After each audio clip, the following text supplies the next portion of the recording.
In this video in our Chemistry of the P-block series, we're going to be looking at the reaction of sodium halides, that is sodium chloride, sodium bromide and sodium iodide, with concentrated sulfuric acid. Now this is a very popular section of work when you look at the exam papers. Lots of questions often get asked about this section, so it's important that we understand the reactions that are going on here. Okay, so if we think about concentrated sulfuric acid to begin with, obviously it's a strong acid, H2SO4. It can deliver 2 H plus ions. It's a very effective proton donor, but it's also an oxidizing agent. It can oxidize species.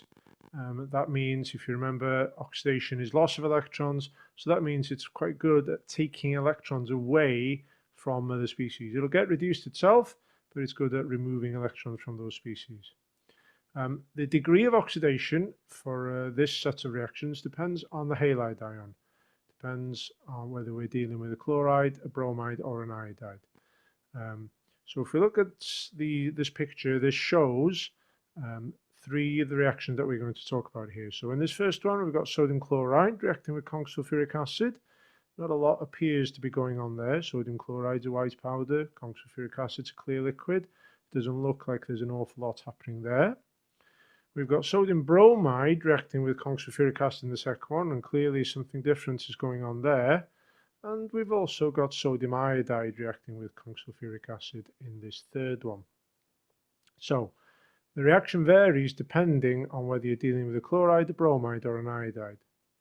Now, what these three reactions all have in common is that they will all release a hydrogen halide. So what that means is the acid, being a proton donor, will release a H plus ion, and that H plus ion will join up with a halide. So in this case, this is releasing HCl, this is releasing HBr, and this is releasing HI, and that's often referred to as steamy fumes coming off the reaction, or a steamy gas coming off. HCl, HBr, HI, they're all clear vapors. And so they're all doing that. Even this one with sodium chloride, you can see that looks a bit hazy there. There's a steamy gas coming off, and that steamy gas is HCl.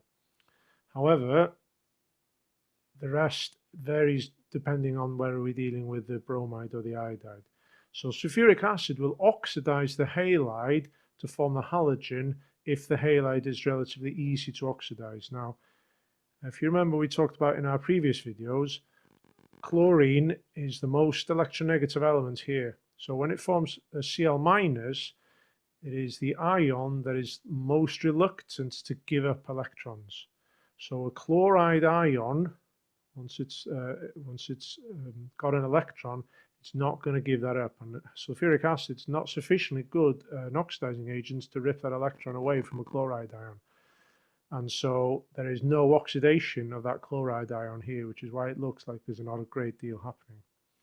For the bromide, though, that's happier to give up its electron, and so sulfuric acid can oxidize a bromide ion further, and an iodide ion's even happier to give up its electron. So we see even more going on here. Lots going on here, a bit going on here, and not an awful lot going on here.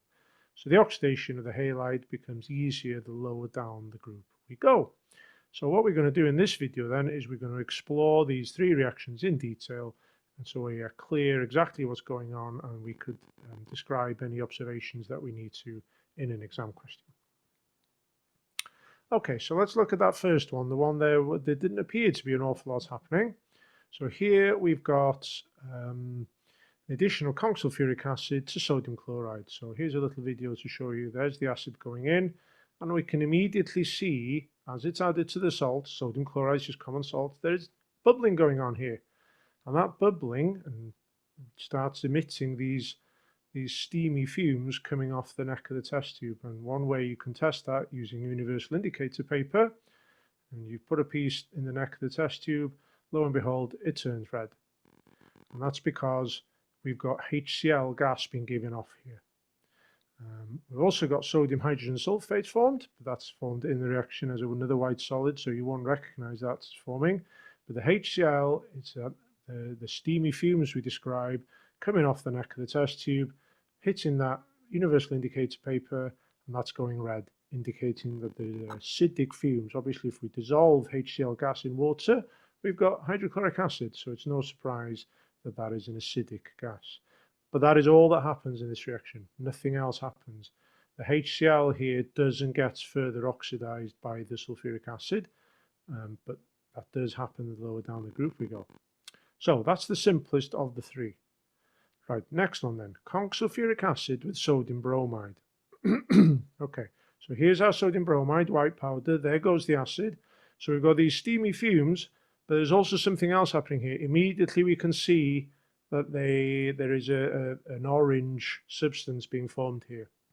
So the steamy fumes, HBr, you can see them circulating around the test tube, but there's something else going on here that we need to be able to explain. So you can see these steamy fumes of HBr, and again, if we wanted to, we could use universal indicator paper and we could see that they would be acidic because hydrogen bromide is an acidic gas. However, the bromide ion in HBr or in Br- is easier to oxidize than the chloride ion in HCl or in NaCl. And the sulfuric acid, the conc sulfuric acid, is able to rip electrons from that bromide ion and form bromine, which is what we're seeing here as this orange substance. Brown fumes of bromine, even though bromine is a liquid at room temperature, the reaction here is getting quite hot, and so it starts fuming up as a vapor. So here's our HBr that's formed from the first reaction. Here's any excess conc sulfuric acid in the mixture. So we're forming here sulfur dioxide, which you probably would be able to smell as like acidic, again, acidic fumes. Bromine, which is the orange coloration we're seeing here, and water as well. So if we think of our oxidation numbers here, Br, whether it's the Br- in HBr or the Br- in NaBr, would be in an oxidation state of -1. Bromine in its elemental state, like any element, oxidation state is 0. And so we have an increase in oxidation number there, which means clearly that oxidation has gone on.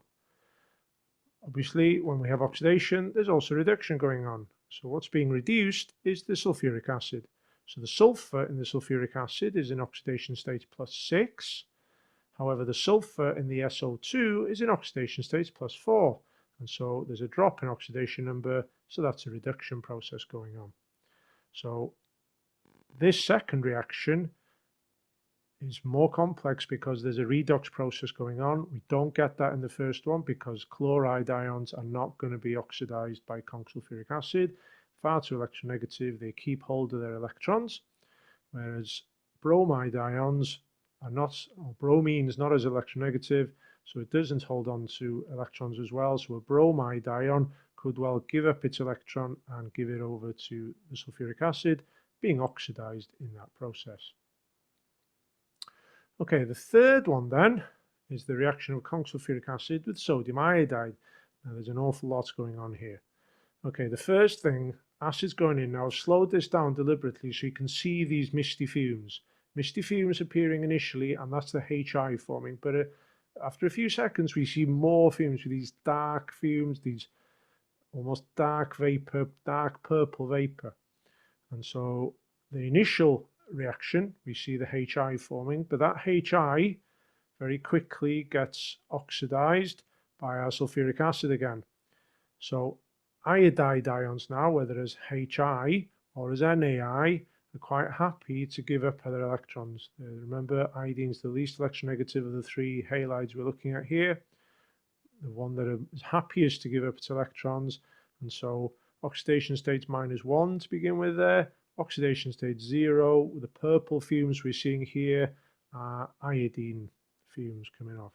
And so the iodides being oxidized to iodine, and like we saw in the bromine example, the sulfur is being reduced from +6 oxidation states to +4 oxidation states.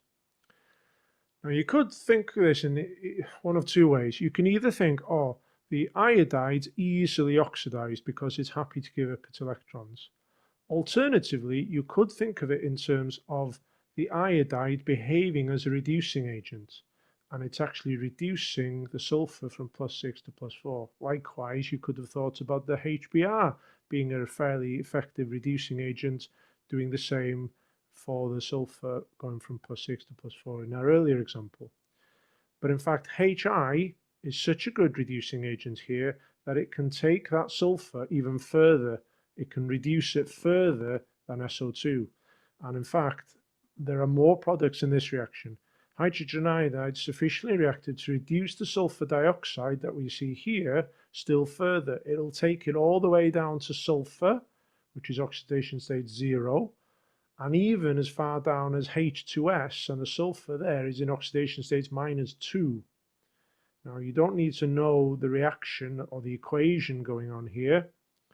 In fact, I doubt very much whether an examiner will ask you about this equation. They will certainly ask you about that one.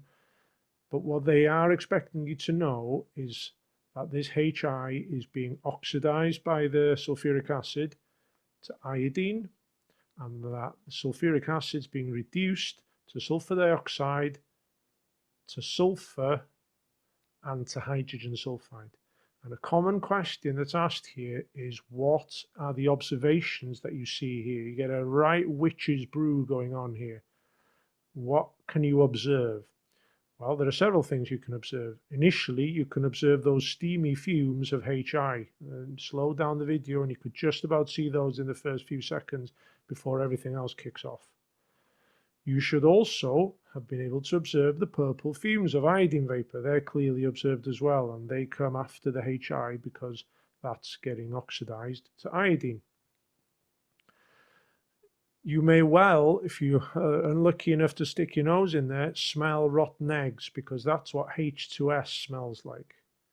It really stinks of rotten eggs. And you may also, in amongst all this going on, you may well see a yellow solid, and the yellow solid indicates that we're forming sulfur here. So an awful lot going on in this reaction with sodium iodide and sulfuric acid. Much less going on with sodium bromide and sulfuric acid, and then even less again going on with sodium chloride and sulfuric acid. So very popular set of questions these. Complete the booklet, then have a go at the questions I've included in your booklets for you, and because they do come up very often in our exams.